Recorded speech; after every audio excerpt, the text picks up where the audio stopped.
Alors les parents de bébés ou de jeunes enfants, il faut vraiment qu'on éclaircisse un point. Est-ce que je suis la seule à acheter de la seconde main pour mon enfant?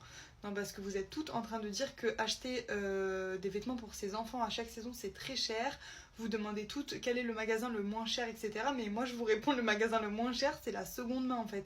Que ce soit Kiabi, Primark, tous les magasins pas chers. Je trouve que quand on doit refaire à chaque saison toute une panoplie avec tous les vêtements à la bonne taille, mais c'est un gouffre, genre vraiment c'est un gouffre financier. Moi je suis team seconde main à fond. Alors oui, des fois je vous fais des sélections vêtements neufs dans des magasins et tout parce que j'aime bien me faire plaisir avec une pièce par-ci par-là, mais 90 voire 95% du dressing d'Alma c'est de la seconde main. Alors souvent quand je dis seconde main, tout le monde me dit Vinted, Vinted. Alors oui, il y a Vinted, quelques vêtements d'Alma viennent de Vinted, mais vraiment pas non plus la majorité. La majorité de ces vêtements, ils viennent de brocante. Alors je sais que ça va en dégoûter plus d'un, mais franchement je m'en fous. Moi je trouve pas ça dégoûtant du tout. On lave, on remet dans le placard et hop, c'est réglé. Faut se dire que les gens qui vendent en brocante, c'est des gens comme vous et moi qui vont vendre leurs affaires qu'ils n'utilisent plus. Il n'y a rien de sale dans les vêtements de brocante.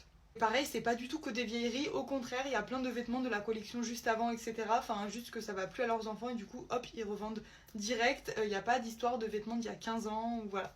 D'ailleurs, exemple, en ce moment, Alma elle met beaucoup cette doudoune sans manche, c'est une petit bateau, je l'ai payé 2 euros en brocante. Pareil pour la mi-saison, elle met beaucoup ce trench Zara que j'ai payé pareil 2 euros à la brocante.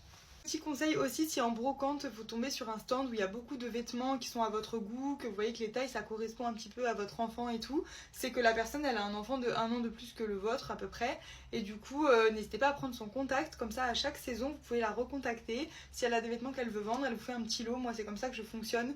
Je suis tombée une fois en brocante sur une dame qui a une fille de 1 an de plus qu'Alma, et du coup à chaque saison on se contacte, on s'est échangé nos coordonnées et comme ça je lui rachète. Elle, ça l'évite de mettre tout sur Vinted, c'est plus pratique pour elle. Moi c'est un gain de temps, un gain d'argent, c'est génial. Donc voilà, je suis désolée mais il n'y a aucun magasin pas cher qui va concurrencer la seconde main selon moi, parce que ça nous permet d'avoir des vêtements de meilleure qualité. Vous voyez, j'ai beaucoup de marques genre Petit Bateau, Jacadi, Zara, Mango qui de base coûtent assez cher si on veut habiller notre enfant à 100% dans ces marques là. Enfin moi je sais que je ne mettrai pas ce budget là sachant qu'elle va porter le vêtement 2-3 mois. Donc pour moi l'occasion c'est vraiment pépite quoi. Je comprends même pas que tout le monde n'achète pas de vêtements d'occasion pour leurs enfants, vraiment je vous jure je comprends pas. Bisous.